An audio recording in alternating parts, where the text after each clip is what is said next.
enjoy both commercial and tourist relations with Turkey, and you've now rewarded it by attacking a fleet of ships that's come from Turkey and killed Turkish nationals. That's a great way to win friends, isn't it?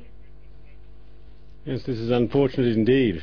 Obviously, over the last few months, the relationship with Turkey has been, the atmosphere has been less positive than it was historically. We think that's regrettable. We'd like to have a much more positive relationship with Turkey, and we hope the Turkish government feels the same way about us. So you're going to apologize to them? For what? Killing their nationals. Well, it has to be very clear what happened and how this incident actually developed. There were 6 interceptions yesterday, 6 interceptions, all done by the Israeli Navy. All 5 of them were done peacefully, without violence, without harm to soul, to people. In one place, unfortunately, the hardcore extremists on the boat, as your previous piece showed, used violence, and our soldiers who were in the operation had to defend themselves. They were under very, very serious threat. Their lives were under threat. They had to respond. But as we've also shown tonight, the actual boarding of the Turkish ship, which must have been the most sensitive object in this entire fleet, was completely cack-handed. Well, once again, obviously we're investigating what happened, because we're not happy with the fact that there were 9 fatalities. But our servicemen went into this operation as a police operation. The idea was just to take control of the boat and to bring it into the harbour of Ashdod. That was the goal. And obviously the aggression, the violence, the attacks from the people on the boat on our servicemen was something that was enormous. Our servicemen were under a very, very real threat, a very present threat, a threat of their lives, and under such circumstances they are entitled to defend themselves as are British servicemen in similar situations. Have you learnt from what you've done in the last 48 hours? Are you going to be treating the Rachel Corrie, which is on its way from Turkey even now as we speak, is that going to be treated with better respect? Are you going to allow it into its justified port of Gaza? Why justified? I mean, you raise a whole series of issues there, and I'd like to answer each one if I could. Well, if I could just follow up on that. I mean, the point is the United Nations, just about every world leader has told you to lift the illegal blockade on Gaza. And that's been asked for immediately by the Security Council.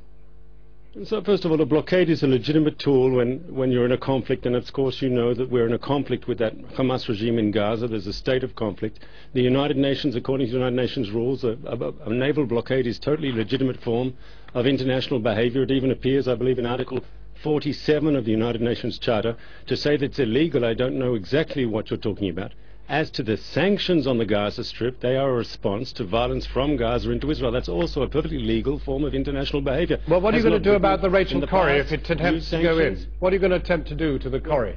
Well, the first thing I'll say, anyone who is bringing humanitarian aid to the Gaza Strip, we promise that if you bring that aid to our port of Ashdod, we will guarantee that all humanitarian aid reach the people in Gaza. And if they don't want to deal with us because they don't like us, there's a Muslim country and an Arab country, Egypt, has made a similar offer through its port of Al Arish. Yeah, but the reason nobody wants to take you up on your offer is because you can't be trusted. Why is that? Because you have severed 80% of the aid that's been going into Gaza. It is down to 20% of the levels.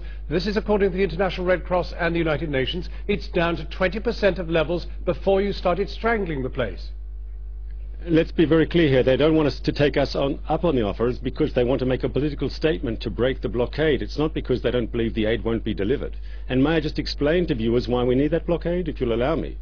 It's clear that if that blockade did not exist, if we didn't have the naval blockade on the Gaza Strip, you'd have the inclusion into Gaza of very dangerous weapons and missiles from Iran, from Syria.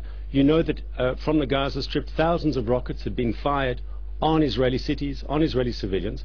The short-range rockets are made indigenously in the Gaza Strip.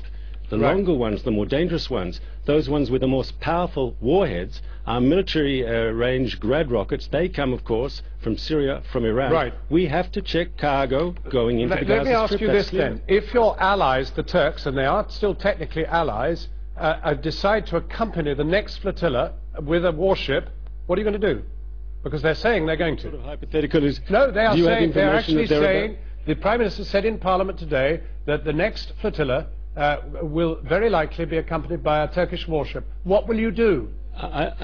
What will you do? I don't think this is serious. What will you do? Sir, I don't think it's serious. Of course it's serious. Of course it is serious. This is an incredibly serious situation. This could result in major warfare. The Turks are about to send warships. You're telling me the Turks are about to send warships to attack Israel? Well, why don't you get on the telephone and really, ask sir, them? I don't know. Why don't you get on the telephone and ask them? I don't think it's serious. Don't ask know me where you got this from. Don't ask me if I'm serious. Check with the Turks. Mark Regev, thanks for joining us. Thanks for joining us.